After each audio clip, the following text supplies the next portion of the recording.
You turned your enemies into footstools when you realized there was nothing worth holding on to, nothing to explain, and no need to be understood. You turned your enemies into footstools when you decided to just walk away, let God handle it, and focus on what you really wanted, what was worthy of your time and attention. You turned your enemies into footstools when you refused to give your precious energy over to conflict of any form. You realized that justice and vengeance were God's. You called judgment, knowing with total faith that balance would be restored. You see, when you did this, you blew their minds because their whole game rests on conflict. Their entire power over you came from their ability to trigger you into reacting or to having a reaction that you suppressed so that you had internal conflict. That's what they really wanted. For you to be all torn up, riddled with inner conflict, so that they, having disrupted your field, could put their straw in and suck from your energy milkshake whenever they wanted to. But you were chosen for a reason. And you knew this at some level. And so instead of playing their game, you invented a game of your own. A game of what would really light me up so much that all this bullshit will just occur as laughable. And I'll see these clowns for who they are. And in that moment, when your big yes came, that was the moment they lost their power. Because you walked away inside into a vision that they couldn't join you in, no matter how hard they tried. You turned your enemies into footstools by realizing that if you didn't stand for something, you'd fall for anything.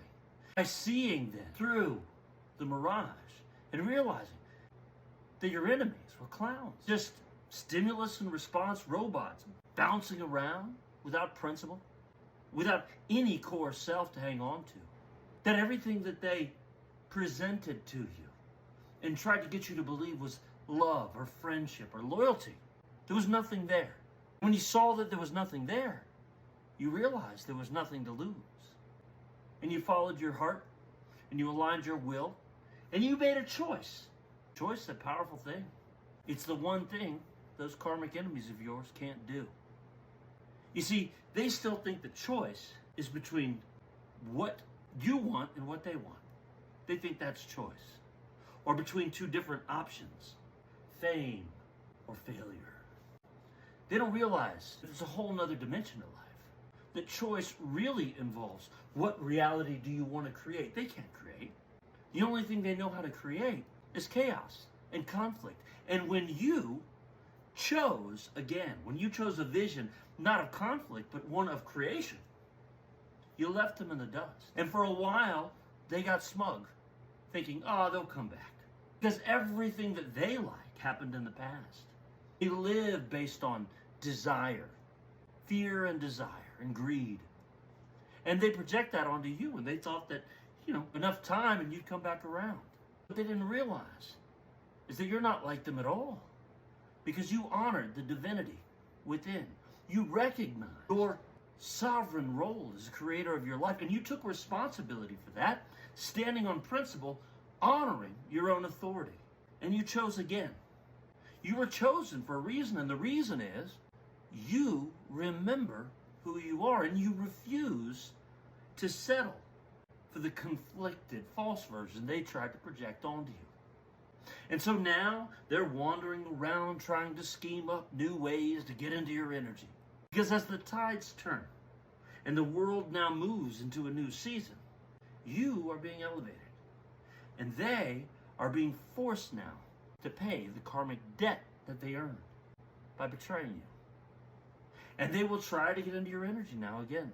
Try to get you to feel sorry for them. Come up with crazy stories to get your pity. Perhaps even do magic spells to make you forget you even knew them so they can meet you again. Which is ridiculous. But you see, they are ridiculous because people who behave this way are not really people.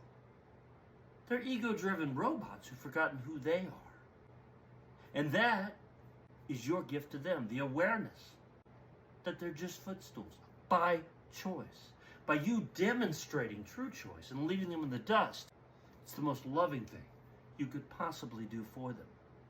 No human being was born to be a footstool. We become footstools when we refuse to honor our own capacity for choice, true choice, to create. Your enemies are footstools run by the matrix. And the only thing that's going to wake them up is a sledgehammer sometimes of deep karmic debt which they've earned, more than earned. So let them pay their karma. Be kind to your footstools by avoiding them and by never giving them an ounce of your energy until they approach you correctly.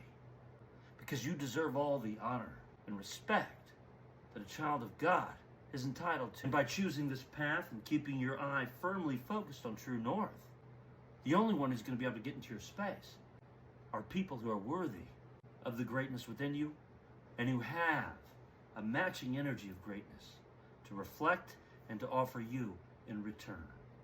And thinking this way now, we together as a collective can use the enemies of our past as footstools to a future of communion.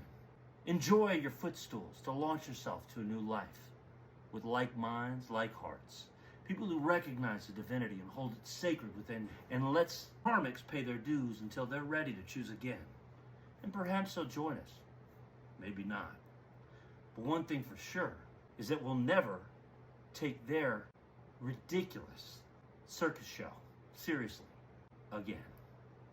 We've got far more interesting things to do with our time. Amen.